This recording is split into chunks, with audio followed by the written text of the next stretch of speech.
ಇವರ ನಾಮಕ್ಕೆ ಮಹಿಮೆ ಉಂಟಾಗಲಿ. ಈ ದಿನದಲ್ಲೂ ಸಹ ಧ್ಯಾನಕ್ಕೆಂದು ಆರಿಸಲ್ಪಟ್ಟಂಥ ವಾಕ್ಯ ಕೀರ್ತನೆಗಳು ಬರೆದಂಥ ಪತ್ರಿಕೆ 33ನೇ ಅಧ್ಯಾಯ 19ನೇ ವಚನ.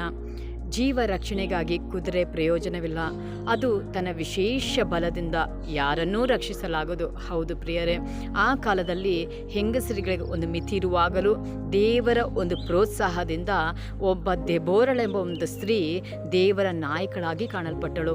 ಈಕೆ ಬೇರೆ ಮನೆ ಕೆಲಸದವಳಾಗಿ ಕಾಣಲ್ಪಡದೆ, ಮನೆಯ ಗೃಹಿಣಿಯಾಗಿ ಕಾಣಲ್ಪಡದೆ, ಈಕೆ ದೇವರ ಒಂದು ನ್ಯಾಯಾಧೀಶಳಾಗಿ ಒಂದು ಪ್ರವಾದನೆಯಾಗಿ ಕಾಣಲ್ಪಟ್ಟಳು. ಈಕೆ ವೈರಿಗಳ ಒಂದು ಆಲೋಚನೆ, ಅವರ ಒಂದು ಅಭಿವೃದ್ಧಿಯನ್ನು ಮುಂಚಿತವಾಗಿ ದೇವರ ಸಹಾಯದಿಂದ ತಿಳಿದವಳಾಗಿ ತನ್ನ ಜನರನ್ನು ಮುಂಚಿತವಾಗಿ ಅವರ ಒಂದು ಯುದ್ಧಕ್ಕೆ ಸಿದ್ಧ ಮಾಡುವವಳಾಗಿದ್ದಳು.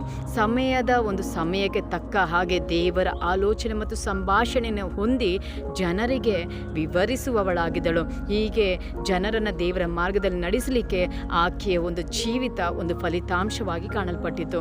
ಹೌದು ಪ್ರಿಯರೇ, ನಮಗೂ ಸಹ ಈ ಕಾಲಗಳಲ್ಲಿ ನಾವು ದಾರಿ ತಪ್ಪಿ ಹೋಗುವವರಾಗಿದ್ದೇವೆ, ನಾವು ಲೋಕದಲ್ಲಿ ಜೀವಿಸುವವರಾಗಿದ್ದೇವೆ, ನಾವು ಪಾಪದಲ್ಲಿ ಜೀವಿಸುವವರಾಗಿದ್ದೇವೆ.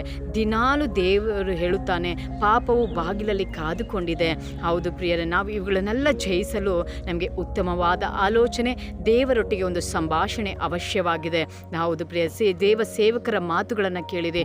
ಅನೇಕ ಮಾರ್ಗಗಳ ಮುಖಾಂತರವಾಗಿ ದೇವರ ವಾಕ್ಯಗಳು ಇವತ್ತು ಸಾರಲ್ಪಡುತ್ತಿದೆ. ದೇವರ ಆಲೋಚನೆ ಪಡೆದುಕೊಂಡು ದೇವರ ಮಾರ್ಗದಲ್ಲಿ ನಡೆಯಲು ಪ್ರಯಾಸ ಪಡಿರಿ. ಕರ್ತನು ನಿಮ್ಮನ್ನು ಈ ವಾಕ್ಯದ ಮುಖಾಂತರ ಆಶೀರ್ವದಿಸಲಿ. ಆಮೇನ್.